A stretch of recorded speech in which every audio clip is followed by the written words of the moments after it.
you. But trust me, I'm not here to brighten your dismal day.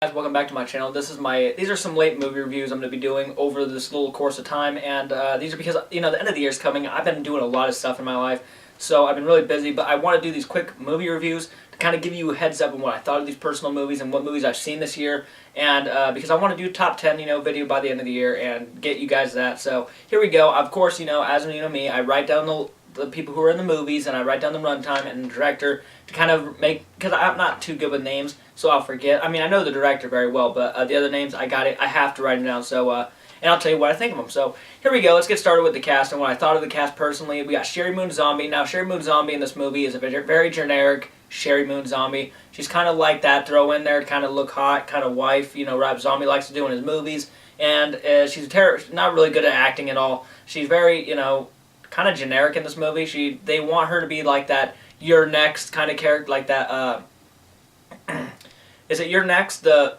home invasion movie where the woman becomes a badass heroine, and they kind of try to do that in this movie, but it doesn't work at all. I think it was very rushed the way they try to do it. It's a very cool concept. I love this concept where it's pretty much these group of carnies who get kidnapped by this group of insane clowns and have to survive like 12 hours in this psycho amusement park, or this building run by these very rich aristocrats. And one of the aristocrats is played by Malcolm McDowell, who I did think was really actually good in this movie. When is he not really good? He does give it his all, and I gotta appreciate him for that. So he was good in the movie. Jeff Daniel Phillips, who was another one of the carnies who gets kidnapped. The carnies themselves, very generic kind of people, just get thrown in there, really stupid. They have no idea what they're doing, and they get killed off one by one. And we've come to learn to accept that with these types of movies. But in this movie, I can forgive it because I kind of knew what I was getting myself into when Rob Zombie made this, so I can let that slide. But I gotta say, Richard Brake is by far the best part of this movie, and he is Doomhead. Doomhead was by far the best part of this movie. I'm a Rob Zombie fan. I feel like some of his movies are fairly crappy, but they have something in them to where I feel attracted to watch. Like, he has this certain feel to his movies that I just appreciate and respect.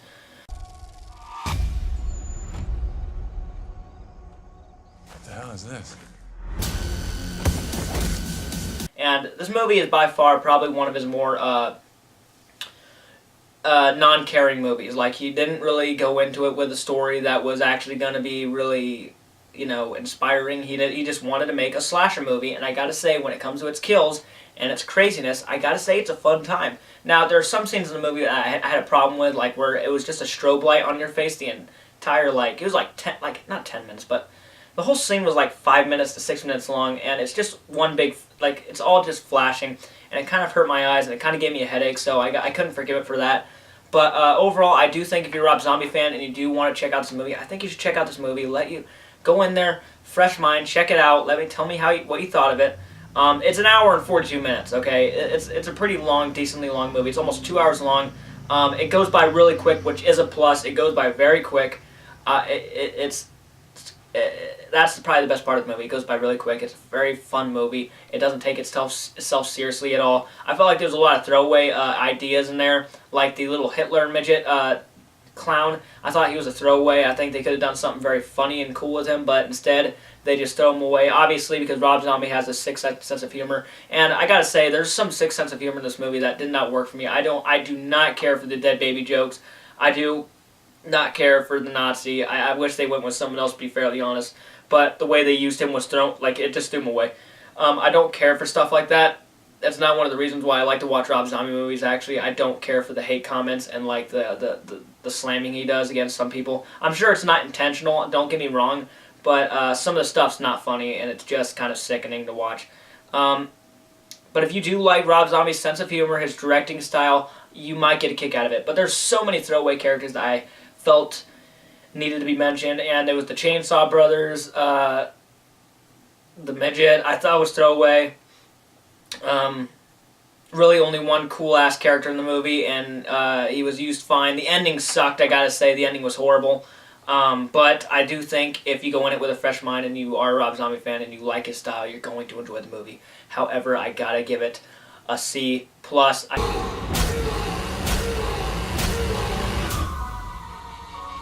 do think it's fun. I do think there's moments in it, but it's just a generic slasher movie, which I did come to expect, but I wanted more from it because I do love clowns and I wanted to see a cool clown movie, and this had its moments, but not there. So guys, comment down below your thoughts. Are you guys going to see 31? Do you guys even care about seeing 31? I don't blame you if you don't. It's coming out in Blu-ray here soon, so if you do want to check it, I would say check it out if you're a Rob Zombie fan. Other than that, don't check it out. If you're a Rob Zombie fan and you like horror movies, check it out though. So guys, comment down below, let me know your thoughts. And as always, I do appreciate you guys watching.